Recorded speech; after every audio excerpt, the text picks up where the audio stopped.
Hai hello, salam sejahtera Malaysia. Selamat datang ke channel Fels Lifestyle.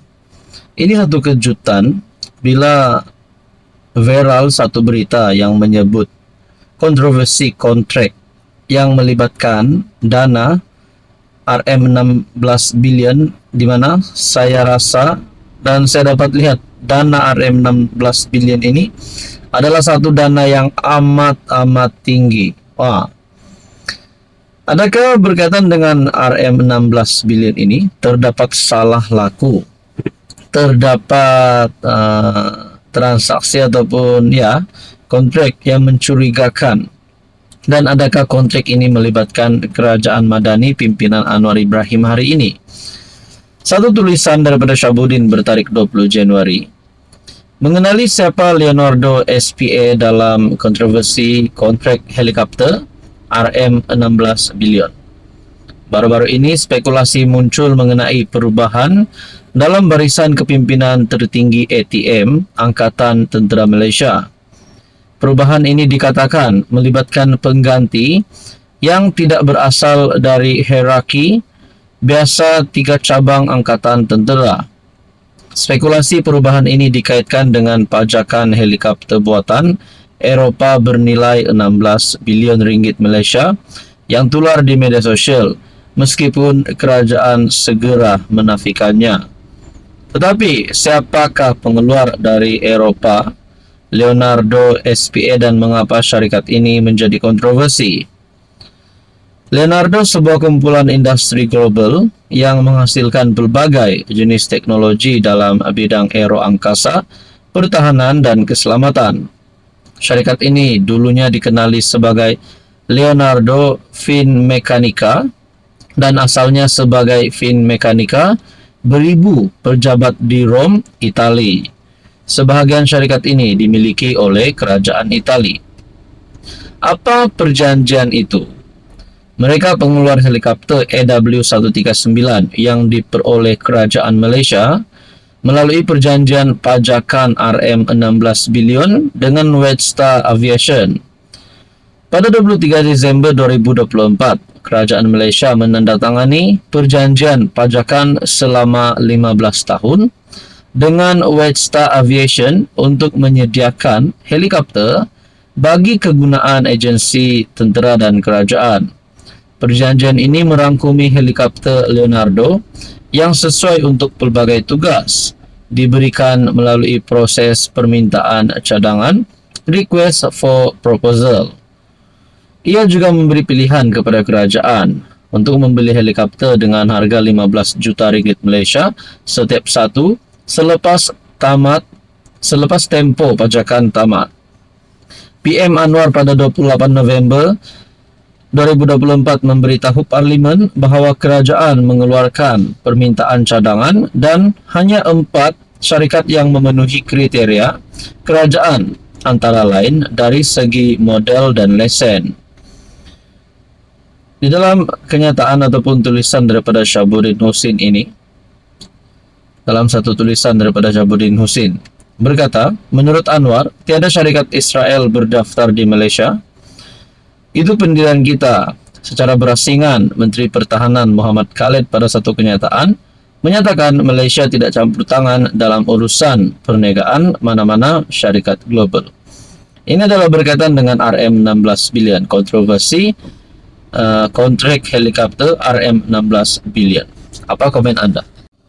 Halo semua, salam sejahtera Malaysia. Selamat datang ke channel Fels Lifestyle.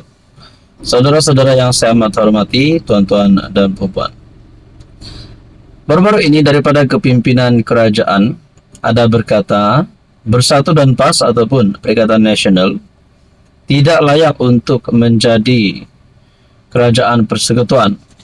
Makna kata, mana-mana kepimpinan PN tidak layak untuk memimpin negara, apatah lagi untuk menjadi Perdana Menteri. Dan pada akhirnya, tindak balas daripada kepimpinan pembangkang melalui Bersatu yang mencabar Hassan Karim untuk mengakui Anwar dan Zahid tidak layak perintah negara. Saudara-saudara yang saya amat hormati, kepada Anda yang menonton video hari ini, Kita tidak boleh simpulkan Anwar dan Zahid tidak layak untuk memerintah dan memimpin negara pada hari ini, karena hari ini sehingga sudah 2 tahun lebih Anwar memimpin kerajaan perpaduan bersama dengan Zahid timbalan Perdana Menteri dan menteri-menteri di dalam kabinet. Jadi saudara-saudara yang saya amat hormati, kalau nak cakap Anwar dan Zahid tidak bagus, kenapa sehingga hari ini mereka belum dijatuhkan, sehingga hari ini kerajaan perpaduan masih berdiri teguh. Saudara-saudara, mungkin berita duka cita untuk Anwar dan Zahid sekiranya mereka dikatakan tak layak untuk memerintah negara. Tapi kita dapat lihat sekarang, adakah Zahid dan Anwar mempunyai ciri-ciri untuk tumbang dalam tempo terdekat ini? Saudara-saudara, tuan-tuan dan puan, Ketua Penerangan Bersatu Tun Faisal Ismail Aziz mengemukakan beberapa dalil dan mencabar MP Pasir Gudang Hasan Abdul Karim untuk mengakui bahwa PM Anwar dan timbalannya Ahmad Zahid bersama kepimpinan kerajaan campuran PHBN tidak layak memerintah negara. Dalam kenyataan di Facebook, Tun Faisal menyifatkan tindakan Hasan yang mempertahankan kerajaan PHBN sebagai tidak rasional, terutamanya selepas dia dipanggil oleh Lembaga Disiplin PKR pada November tahun lalu. Hasan sepatutnya mengakui bahawa salah satu sebab kepada pengundi PH mengundi Anwar dan calon PH adalah kerana janji-janji palsu yang mereka buat.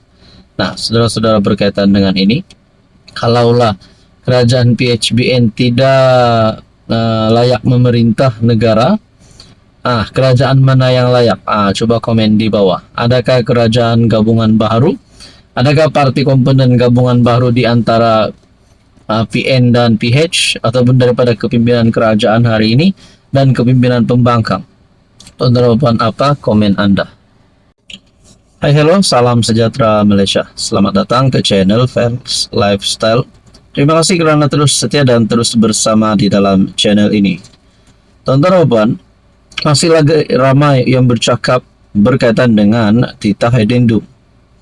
Masih lagi penyokong-penyokong Najib, penyokong-penyokong UMNO dan kepimpinan politik di Malaysia bercakap berkaitan titah addendum. Ada yang kata Najib Razak akan dibebaskan. Sudah pasti bagi penyokong-penyokong Najib, mahu Najib dibebaskan. Bukan esok tapi hari ini. Mereka mahu melihat bosku untuk memimpin negara. Mahu bosku menjadi PM lagi.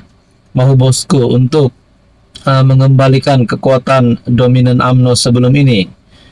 Nah, saudara-saudara yang saya amat hormati, berkaitan titah addendum, ini satu keputusan terkini kerajaan. Kerajaan mohon gag order larang bincang titah addendum. Kerajaan telah memfailkan permohonan untuk mendapatkan perintah larangan gag order daripada mahkamah bagi melarang mana-mana pihak membincangkan isu berkaitan titah addendum membabitkan bekas PM Najib Razak. Peguam Najib Muhammad Farhan Muhammad Syafiee mengesahkan kepada Malaysia Kini bahawa Jabatan Peguam Negara AGC memfailkan permohonan di Mahkamah Tinggi KL kira-kira 7.45 malam ini. Artikel bertarikh 20 Januari. Sebelum ini dilaporkan bahawa kerajaan akan mendapatkan perintah larangan daripada mahkamah berhubung perkara itu. Menurut salinan permohonan yang dilihat Malaysia Kini, kerajaan memohon perintah larangan tersebut bagi menghalang mana-mana pihak termasuk media daripada menerbitkan atau menyiarkan apa-apa bentuk komunikasi sama ada secara cetak, elektronik, digital dan platform media sosial. Ia juga bagi menghalang semua pernyataan, komen atau perbincangan yang meragui, mempersoalkan, mencabar atau menghina kuasa prerogatif yang di-Pertuan Agong. Selain itu, perintah larangan itu bagi menghalang spekulasi yang boleh menjejaskan kredibiliti, keabsahan atau integriti keputusan, Fungsi dan kuasa lembaga pengampunan yang dipengerusikan yang di Pertuan Agong.